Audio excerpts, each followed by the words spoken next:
Well, hello there. Welcome back to another video from the Hidden Woman Within. If this is your first time, welcome in. If you are returning, welcome back. Please hit the subscribe button so you will be subscribed to my channel. Hit the notification bell so you'll know when I upload a video. I'm learning how to say this now. I hope I'm saying in the correct order.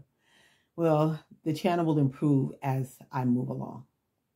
Anyway, let me just, dive right into a few things. I kind of contemplate, what will I be sharing? What will I be talking about? And let me apologize that I did not upload a video last week. We had our fall conference at church, and we had 2 services Monday through Wednesday, and I attended 5 of those services. 2, 4, I think 5. Anyway, I got fed. I got refreshed. I got renewed. And almost everything that every minister talked about kind of just reconfirmed this season of my life. I'm so grateful. And October, if you don't know it, is Pastor's Appreciation Month. And now is more appropriate than ever to appreciate your pastor, especially if you're getting fed nutritional food. There's a difference between eating food that is nutritionally based and just eating food that's full of calories. I'm learning some things too. So I thank God that I can sit under the Word of God at Island Church and be nutritionally fed. Okay, so a lot of the things that were taught kind of confirmed in my spirit that I am in the right place at this season of my life. So I want to give you a heads up on another video that I'm about to share. And I'll tell you what the topic is. And the topic of that video is, what do you believe? And it gets pretty deep. And when I say deep, it kind of goes into a lot of different things. And so that's nothing that I can start today.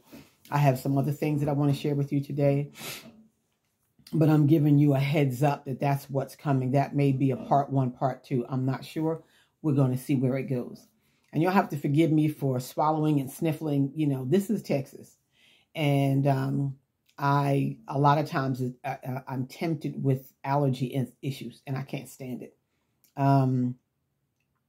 So I guess it's postnasal drip or whatever. But anyway, that's what you see me doing. I'm fighting off sinus stuff. Okay, so enough about that. So let me go into my very, very early years. Those of you that don't know me, I have 4 children. I have 2 girls and 2 boys. And I couldn't have gotten it better if I had ordered it myself, but I didn't. So my oldest is a girl. So it's like girl, boy, girl, boy. And I had all 4 of my children by the time I was 25. And they'd be like, Dad, girl. And I'm like, look, I wasn't no Christian then. Sure wasn't thinking about it. In my eyes, nobody was teaching me, or I was not taught that sex outside of marriage is not correct. It's not right. And there's lots of reasons why it's wrong, because then you wind up out of God's plan for your life for a little while. But each one of my children, even though I had them at an early age, were meant to be here. Absolutely. They were absolutely, just like, because back in the day when I was coming up, they would say things like, if you got pregnant, oh, you made a mistake. I used to think that was true. So then if that was true, then you're saying that God made a mistake. And trust me, I know him well enough to know he don't make no mistakes. So if you were on planet Earth, you were meant to be here. Now, maybe you didn't come the way that he planned for you to come, but yet and still, you're here. And you are fearfully and wonderfully made. So when I was 16 in high school, actually I was like 15, 16. Anyway, I was 16. I dropped out of high school in my the first 3 months of my sophomore year. And I didn't like school at all. I just didn't like school. Didn't want to be there. I was doing like everybody else, skipping classes and carrying on. But anyway, I got pregnant at age 16 and had my daughter June, right before my 17th birthday. And then, like I said, by the time I was 25, I had my fourth child. At that time, it's like, okay, we done with all of that. So I remember when my youngest daughter was 5, and I went to the doctor to talk to him about having my tubes tied. And so it is part of procedure. And I knew that I was old enough at the time because there was another little incident that happened when I was before I had her, or when I was pregnant with her. And the doctor said that he couldn't tie my tubes. I had to be 25 or married. And I was not married. I was a single mom. So the procedure is that you have to have a pregnancy test. And so they did a pregnancy test and it came back positive. And so the doctor says, well, Miss English, we can't tie your tubes. And I was like, and why not? He said, because you're pregnant. And I was like, well, how'd that happen? And he looked at me and said, I think you know how that happened. And I was like, man. So I wasn't disappointed, but I was surprised. I don't know why I was surprised either. I was active, so I don't know why that should have been a surprise to me. But anyway, so there it was, 25. I had my last child, and just kind of settled down and just decided it was just time for me to raise my kids. But going back to that, my children's father, I'm just going to tell you, I don't care. You could judge me if you want to, because you could just do that. I have 4 children. My first 3 children have the same father, and he is deceased. He died some years back from cancer. My youngest son, his father is different, because I was in a relationship, in a very abusive relationship with their father for 6 years. When I was 8 months pregnant with my oldest daughter, I remember him straddling me. He didn't sit on my stomach, but he straddled me and just proceeded to just, punch me in my head and my face or whatever. And you would think that I would have left then, but I didn't. And that was, like I said, that was my first child, and I was 8 months pregnant when that happened. Well, 2 more kids came after that. And I have heard women say, well, women like that should leave. Again, I talked about this last week. You don't know anybody's situation. If I could take a quick rabbit trail, let's think about Tina Turner. When Tina and Ike got married, because I've seen the movie What Love Got to Do with It. I'm sure you have too. And you know that Tina was taking a beating quite often. Just if she didn't say something right, Ike would knock upside her head. Eat the cake, anime. Eat the cake, anime. But the reason that Tina stayed with Ike is because when she was just a little girl, her mother abandoned her and left her with her grandmother. And she took the oldest child, if you remember the story. And so in her mind, she was just a kid, but she still felt abandoned. So when she was older and she went to go live with her mom and her sister, she kind of brought that up a little bit. But what she went through as a little girl caused her to be in a relationship with a man that was abusive to her, and she stayed there. But one day, Tina had had enough. But it's not up to anybody else to say when someone has had enough. Only that person can say when they've had enough. Plain and simple. So let me go back, because I see myself going down this trail, and I don't want to go down. I want to keep on topic today. So anyway, I was with him, and we had 3 children together.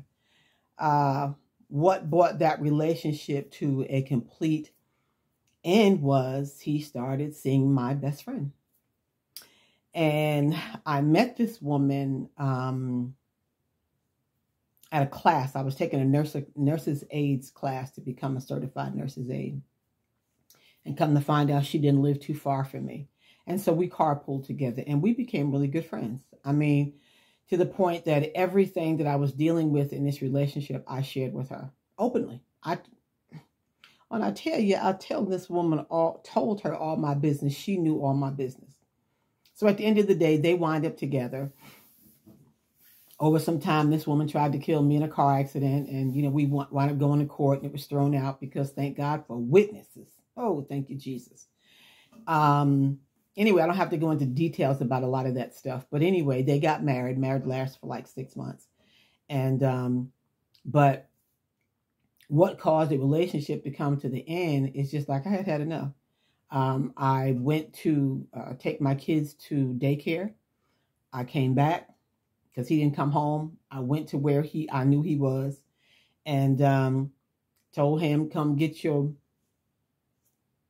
stuff and get out. Well, I think he had never seen me like that before. So he didn't just come to the apartment that we shared together where I was paying rent.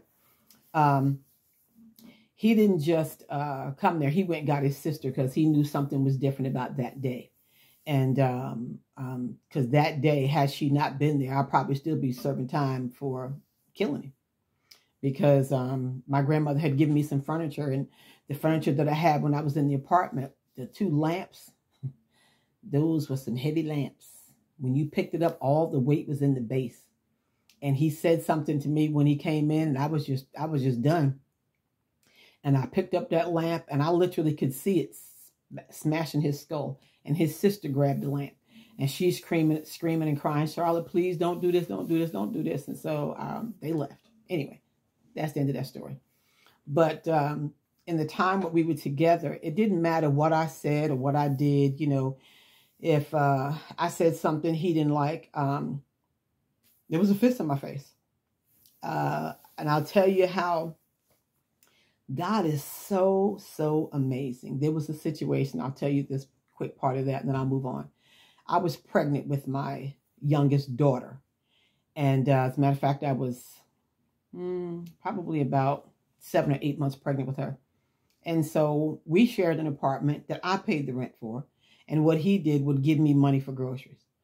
Okay, so back then times were a little bit different, but still, this man thought $25 a week was sufficient to feed a grown man, a pregnant grown woman, and 2 small children.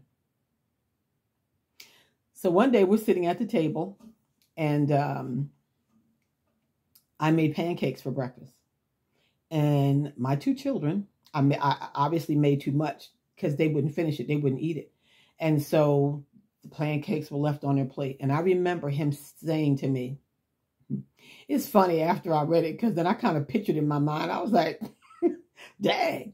But what he said to me, the woman pregnant with his child, and the one who had already given birth to his 2 children, said to me, if I give you another dime for food, you and those kids will be walking around here with your stomach pinching your back and your eyes bulging out your head.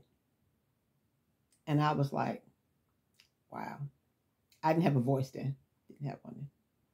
And I just let that go. But all I could think of was, in my mind, was this man that I have given birth to his children and having another one can tell me that he's not going to give me another dime for groceries to feed me or the children. I said, wow.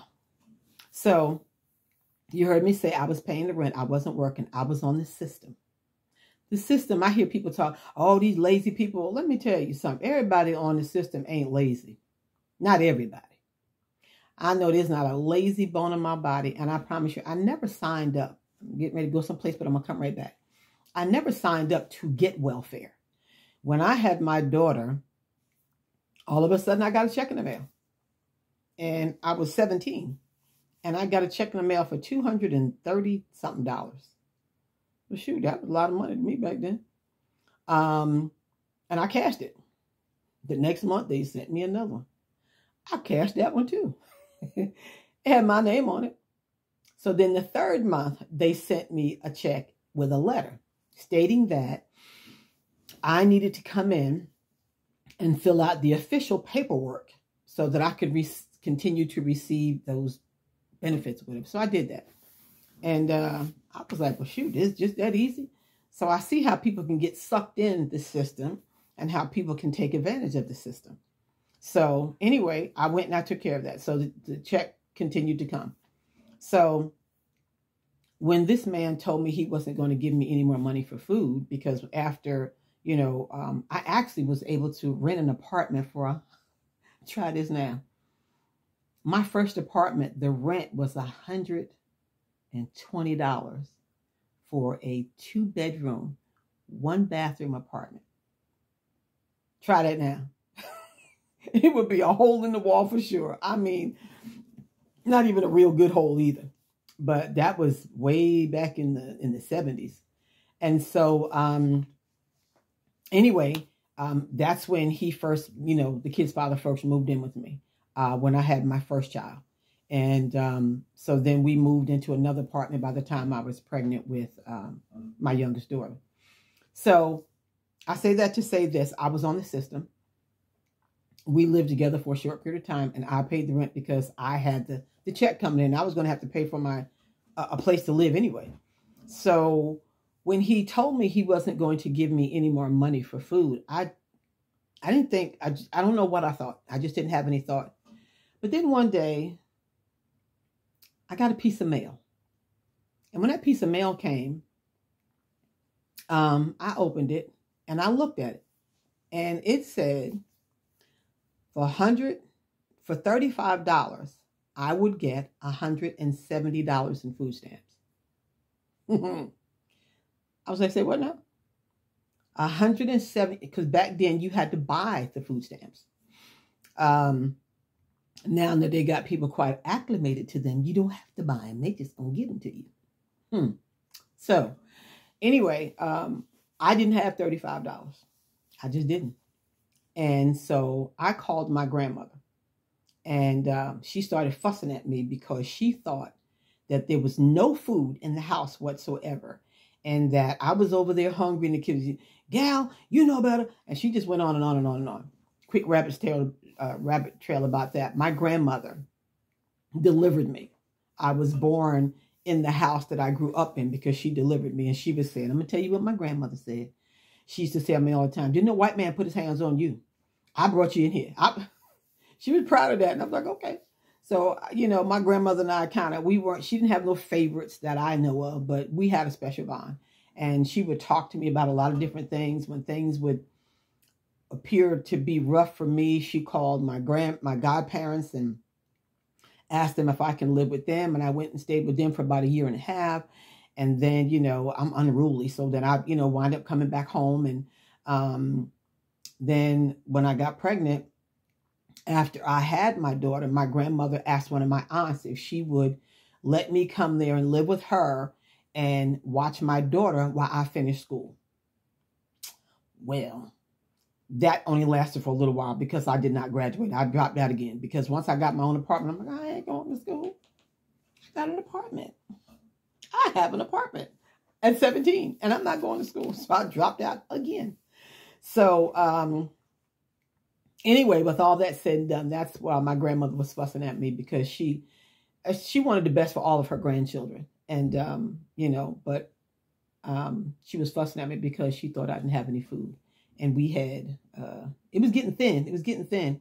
So I know I didn't apply for the food stamps. I never did. Just like I didn't apply for the welfare check. But the food stamps came. My grandmother gave me the $35 to buy the groceries. So I was smart enough. I wasn't about to go to the store and buy $170 worth of groceries and put them in that house. I trickled stuff in. And then my mindset, because, I didn't say a whole lot, but I was thinking a whole lot. And I'd say to myself, I wish he would put one morsel of food in his mouth. I wish he would. Or better yet, he better not eat nothing I cook for him. He better not eat it. Because it would probably be his last meal. I say that now, but I'm just saying. There was a picture of a duck with a frog in his mouth.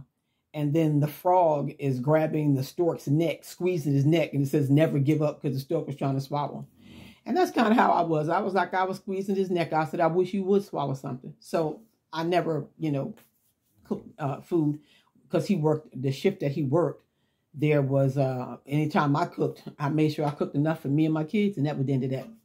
So by the time my daughter was 7 months old, that relationship was over with completely over with. And then I moved into another relationship. And then that's when things started changing for me. I actually got involved with, I call myself settling down, just raising my kids. But in between that, I think my youngest son was probably maybe 2 or something like that, probably about 2.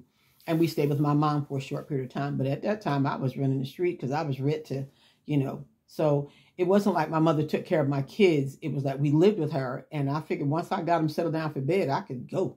And I used to go to this club called Major's Lounge because I love to dance. I still do. And every chance I get, I still will. And so I would go to Major's Lounge and just dance. And then, that's where I got introduced to drugs. I smoked cigarettes. I drank. My sister showed me how to smoke, like to choke the life out of me.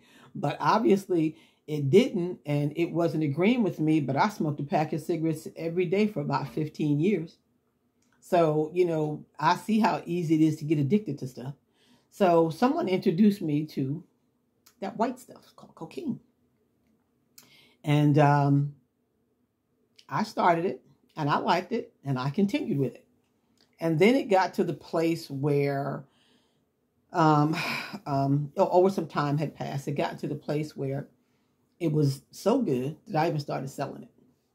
But it was hard to sell stuff that you use yourself. And so that didn't last very long. And I remember going to a party, and my kids I got them all settled down in bed, and I went to this party not far from my house, and I took enough money to get me just what I needed. But unfortunately, when I got to the party, I used that, and then I was out of money, and then I was like, I wanted some more. So I went back to my house, got some more money, and came back. Well, that was my whole paycheck. To the point, I used the money that I had set aside because I really wasn't paying my mom rent to stay there. I used up all of that, and I had started on my next week's paycheck, which meant now I'm interfering with, what I need to feed my kids and whatever I need to do for them. Now I'm interfering with that. Because at that time, things were kind of tight. So, and then, I needed my own place.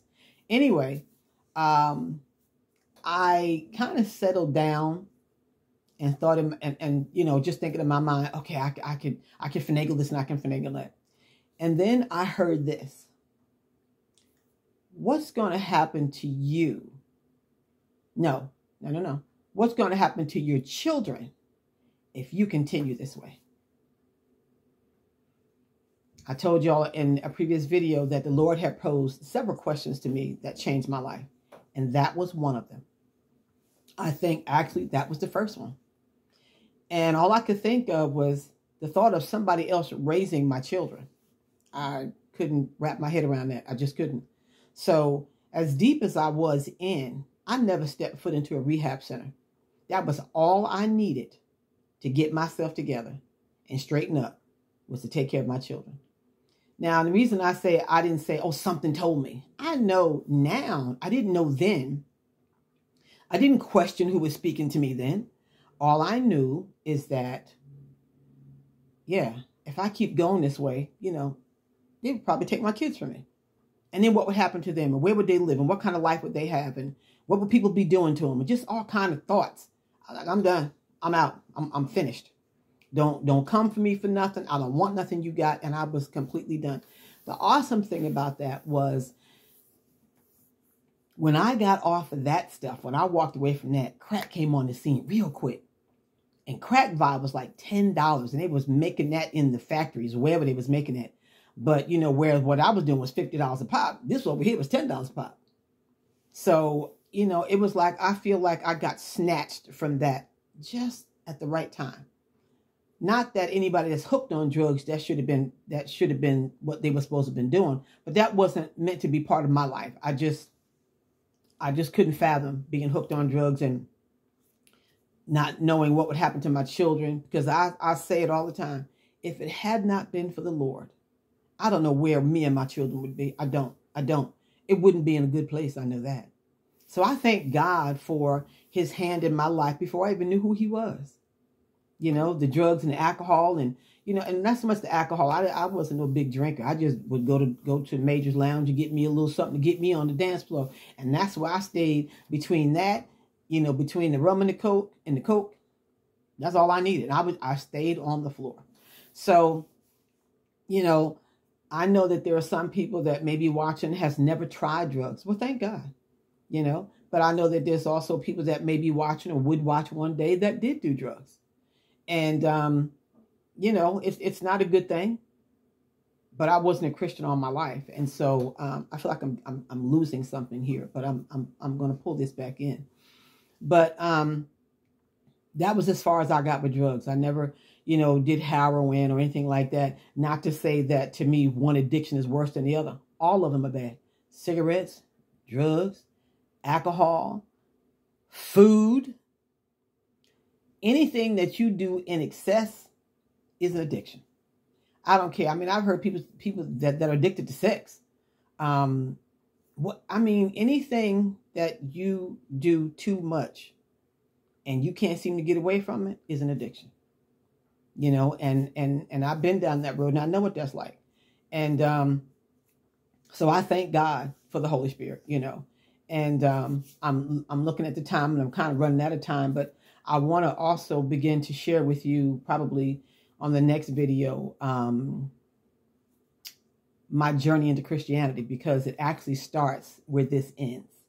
And you know, if you think that nobody's praying for you, because I used to think that, you know, the Lord came for me on his own, and he did, but I also know that he had people praying for me. Who was praying for me? I don't know.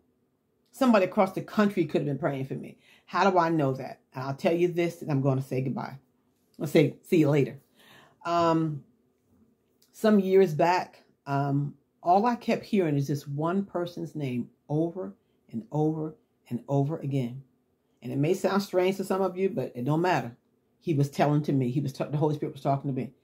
He had me praying for Britney Spears. And I'm like, Britney Spears, what is with this name? And I did not know who she was. All I know is this name kept coming up. And I mean, it was like I was being bombarded with Britney Spears, Britney Spears, Britney Spears. And then when it was to the point I was like, Lord, what about Britney Spears? Pray for her. And that's exactly what I did. I prayed for her.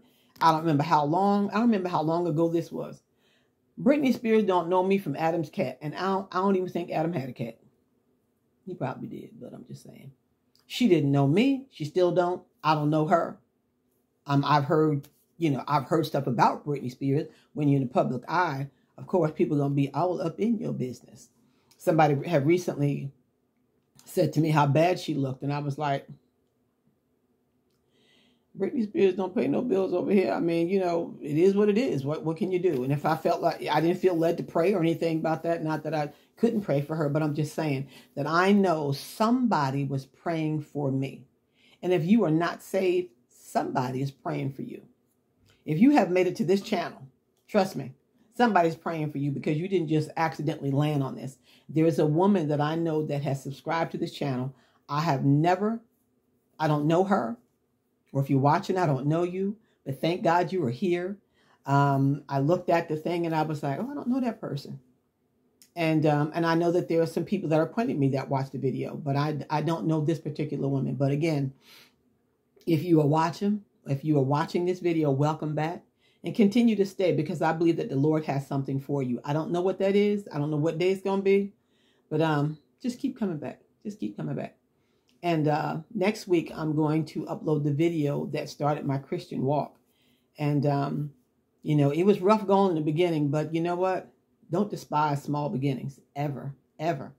You know, when I was mad when things was happening at the time, you know, people bothered me about coming to church. And, you know, I'm like, go somewhere and sit down with that stuff.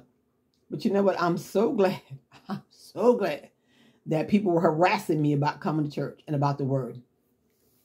They kind of did it in a different way. I don't know if I would have done it that way. As a matter of fact, I know that I wouldn't. But I'm glad at the time that's what worked for me. Today, I think if somebody was to try that with me, if I wasn't saved, I would just have, you're going to have to go somewhere with that. Because it has a lot to do with the way we approach people. And I don't want to get into all of that. But anyway, thank you for stopping by. I hope you got something out of it. I kind of felt like I was a little discombobulated today. But I think you got the message of what I was trying to say. And, thank God for Jesus. That's all I can say is thank God for Jesus. Because if it had not been for him, I would not be sitting here talking to you today. At least I know I wouldn't be. But, stay blessed. And remember that one person's story is another person's survival guide. And we all have a story. I'm just sitting in front of a camera telling you about mine. Because this is going someplace. And I hope you stick around to find out where it's going. God bless you and stay blessed. You are blessed to be a blessing. Bye.